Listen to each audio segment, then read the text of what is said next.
Everyone, hope you're all right. Just wanted to catch up really and go over our expanded noun phrase work because I know that some of you have been struggling with it at home. So let's just have a quick recap. What is, first of all, a noun? So a noun is any word that is a naming word, basically. So it could be the name of a person, it could be the name of a place, it could be the name of a thing, or it could even be the name of an idea. What I'd like to do is quickly grab your pencil and a bit of paper. I've got a little challenge for you. So, looking at this picture, it's taken from our book Winter's Child. What I would like you to do on your piece of paper is write a list of as many nouns as you can. What can you see in this picture? What objects, what naming words, what nouns can you see in the picture? Now, I've had a little go at this myself, and these are some of the things that I came up with. So I spotted trees, I spotted kind of like fields, aren't they? I've spotted a house, and I have spotted a lot of snow. But nouns on themselves, on their own, are a little bit boring. There's not really anything to say about them, is there? So what we're trying to do with expanded noun phrases is make them a little bit more interesting. And to do that, we use special describing words. Now, if you remember before Christmas when we were doing our work about the Gunpowder Plot and the Great Fire of London, we did a lot of work about nouns and verbs and adjectives. Now, adjectives and nouns are the words that we're going to be focusing on today. So, to make our expanded noun phrases and to make our nouns more interesting, it's adjectives that we need to use. So, I'm looking at my first noun on my list, which was trees, and I'm looking at the picture and thinking, how could I describe these trees? What can I say about them? What are they like? Now, straight away, I can see that there is a tall, spiky tree. I can also see large, dark trees. Okay, the tree at the front there is a white bare tree. There's no leaves on that tree. What different words could you use to describe some of the trees that are in this picture? Have a word with the grown-up that might be sitting in the same room as you. See if you can jot some of those brilliant describing words down to describe the trees that you can see. What else can we see? The fields. What could we say about the fields? Now, I think the fields are quite large. Is there anything about in them really?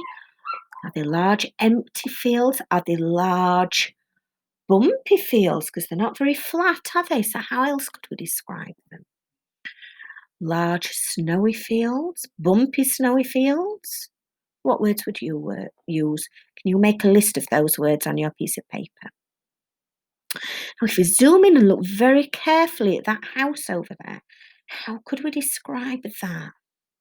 I think it looks like a small, cosy house. Okay, maybe a small wooden house. That describes what it looks like, doesn't it? Wooden. It looks like there are icicles on it. So how could we say that? It's an icy house, a cold house, a frozen house, maybe even. What could you say about the snow? That's the last word on my list. Snow. That's the last noun. Could we say it's glistening snow? Cold, glistening snow. We can use two adjectives to describe that noun. That would be absolutely amazing.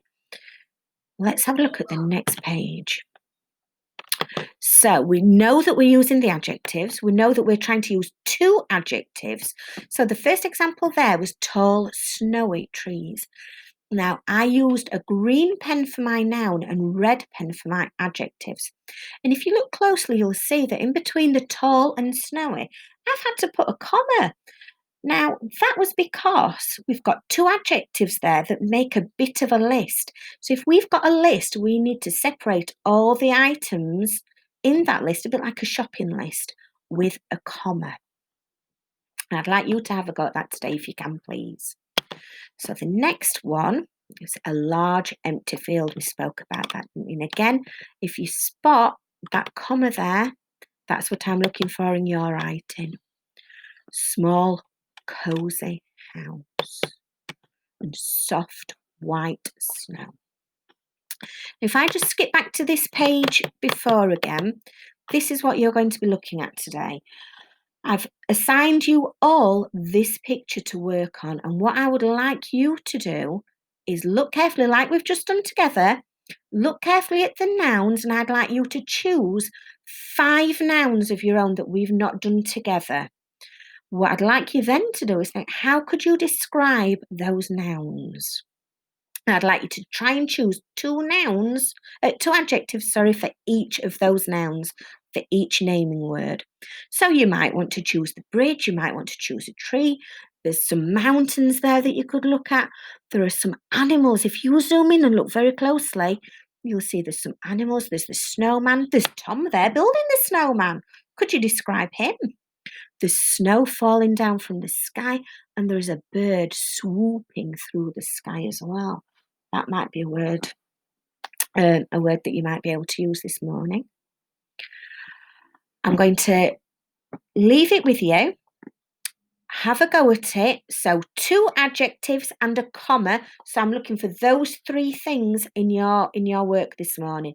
2 adjectives and a comma to separate the adjectives. Based on this picture, have a really, really good go. What I'm really looking forward to seeing, as well as what adjectives you can use, is seeing how well your handwriting is coming on from using the letter join app that we've been practicing with. I know some of us have been doing a really, really good job with that, and I've been looking at your handwriting, and it's really coming on. Can't wait to see your work. Good luck. If you've got any trouble, pop me a message and I'll get back to you as soon as I can. All right. Have a good one. Bye for now.